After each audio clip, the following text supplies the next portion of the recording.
Today we are going to be going over graphing, quadratics, and vertex form. This is the last form of quadratics that we will be covering to graph. Each one, graphing in standard form, graphing in intercept form, graphing in vertex form, they all have their good things about them that make them easier to graph when they're in each way. So today we're going over vertex form. It's called vertex form because in the equation, or in the quadratic, it gives us our vertex. So the plus or minus out in front, just like intercept in standard form, tells us if it opens up or down.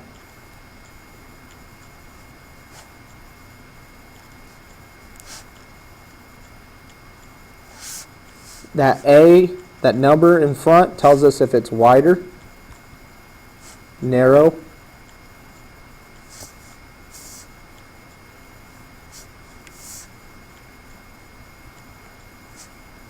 or neither.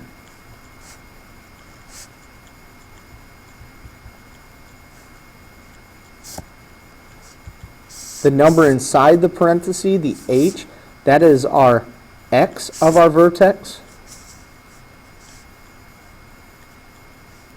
Remember, just like on intercept form, we think the opposite. And it is also our horizontal shift. It's how we shift our vertex.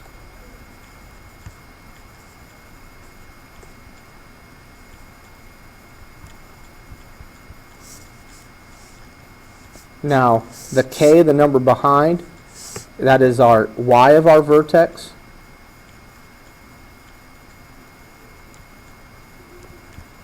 This stays the same, so we don't change that number, and it's our vertical shift. So up or down. It's how we change our vertex from 0, 0. Okay? So now let's look at our first example. So this is in vertex form. If we look, we have y equals x plus 2, all of that squared minus 3. So the number inside of the parenthesis is the x of our vertex, and we use the opposite. So negative 2.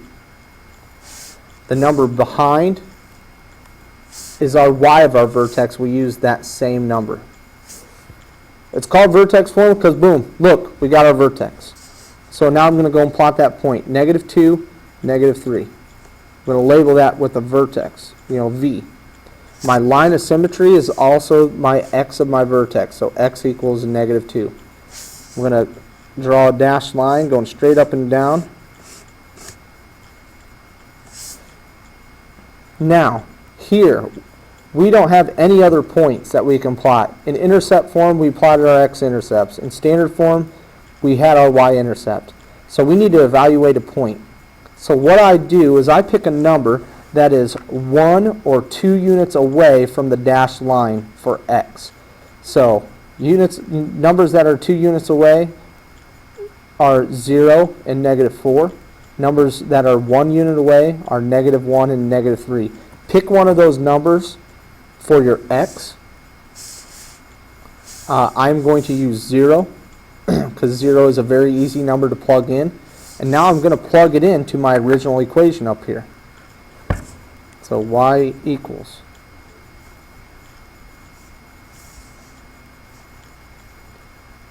parentheses 0 plus 2 squared minus 3.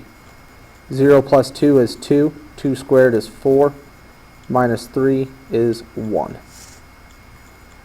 So now I'm going to evaluate, I'm going to plot that point at 0, 1. Now I can plot my reflection point. Well, I'm 2 units to the right side of my dashed line, so I need to go 2 units to the left side of my dashed line. So right here. So that point is negative 4, 1. Now I'll draw my parabola. This opens up. If I look, the number in front tells me it opens up. There's no number there, so it's a 1. So it's neither.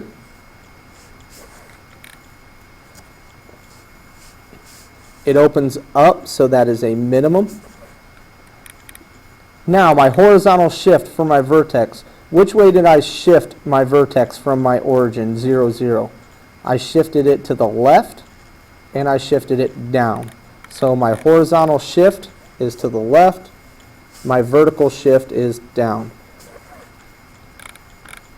So we can think the other way. You know, if they tell us, you know, use a horizontal shift to the left and a vertical shift up or down, we can plot a vertex off of there. Alright, so this one, vertex. Remember, the x of our vertex is the opposite of the number inside of the parenthesis.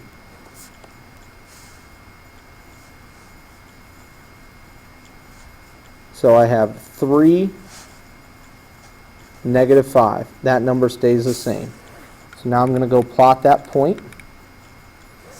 3, negative 5. That's my vertex. I'm going to draw in my axis of symmetry. It's going straight up and down through my vertex, which is at negative 3. I'm sorry, positive 3. Evaluate a point. So pick a number that's 1 or 2 units away from your axis of symmetry. Your axis of symmetry is 3. So 4, 5, 1, or 2. I'm going to plug in 4 because it's right next to it.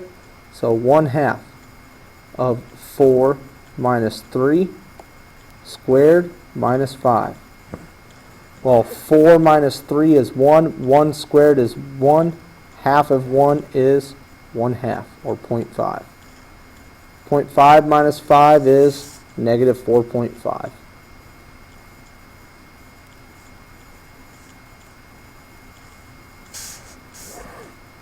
So now I'm going to plot that point. 4, negative 4.5, right here. Now I need to plot my reflection point. That would be 2, negative 4.5. Now I can draw my parabola.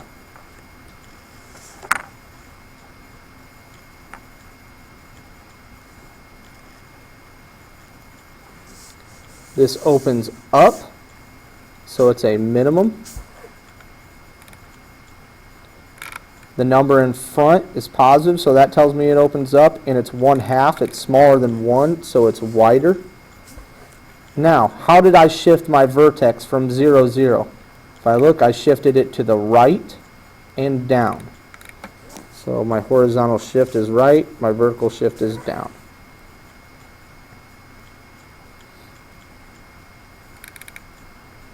Remember, you can always pause or stop this video at any time to catch up or maybe work ahead. The next one, vertex, the opposite of the number inside the parenthesis is the x of my vertex. The number behind the parenthesis stays the same. So 1, 5. That is my vertex. I'm going to draw in my dashed line, my line of symmetry. My axis of symmetry is the x of my vertex, so 1. Now I need to evaluate a point. So pick a number that's 1 or 2 units away. So you could pick 0, 2, negative 2, or 3. I'm going to pick negative 1 this time. So negative times negative 1 minus 1 squared plus 5. Negative 1 minus 1 is negative 2. Negative 2 squared is 4, and that negative out in front makes it negative 4 plus 5, so I get 1. So negative 1, 1. So now I'm going to plot my reflection point. I'm 2 units away on the left side, so I need to go 2 units to the right side.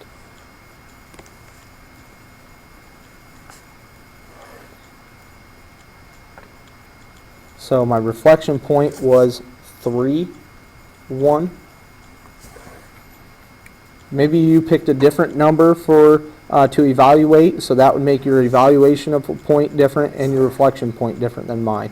Try to keep it a little easier. You know, choose a number that's either 1 or 2 units away from your line of symmetry, because sometimes if we choose numbers that are farther away over here, they may be off of the graph that is provided. So this opens down, so it's a maximum. There is no number in front, it's just a negative. That tells me it opens down, so that means that's a 1, so it is neither. Now, how did we how did we change our vertex from the origin 0, 0? Well, we moved it to the right and up. So our horizontal shift is to the right, our vertical shift is up.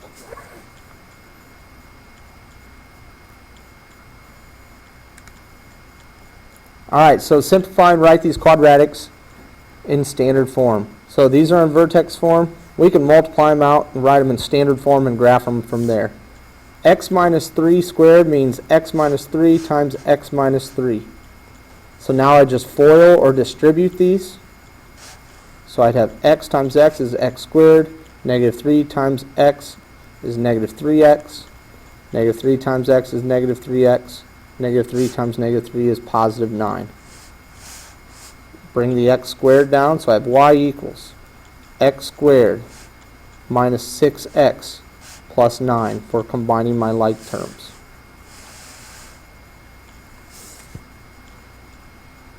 So the next one, I do the same thing. Negative 3, parenthesis, x plus 4 times x plus 4, because that means it's squared. So I'm going to distribute or FOIL first.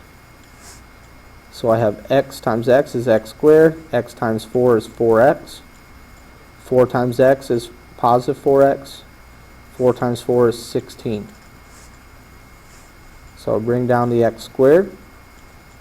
Combine my like terms of 8x plus 16.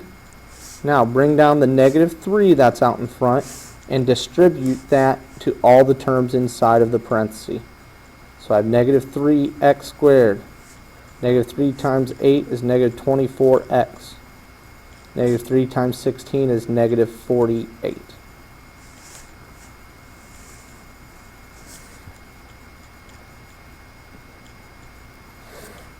Okay, one more group.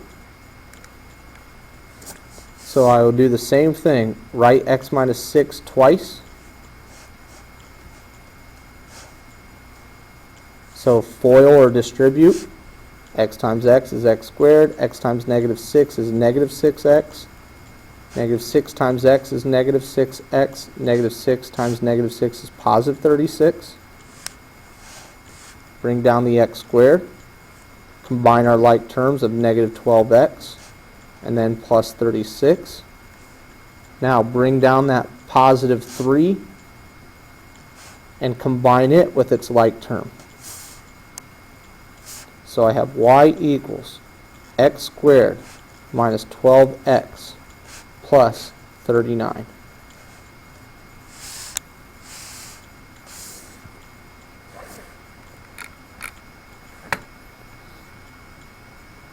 The last one, so I have negative 4 times x plus 1 squared. Okay, you can write that separately to help you distribute or FOIL it better. Then minus 9, so FOIL or distribute your parentheses first. So x times x is x squared. X times 1 is 1x. 1 times x is 1x. 1 times 1 is 1. Combine like terms. So bring down the x squared, combine like terms is 2x plus 1. Now bring down the negative 4 that's out in front and the negative 9. Now we have to distribute or multiply before we combine, we subtract. So I had negative 4x squared minus 8x minus 4. Then bring down the negative 9 and combine those like terms. So y equals negative 4x squared minus 8x minus 13. Alright, that's it. So please watch this. If you have questions, please do not be afraid to ask. Okay? Have a good night.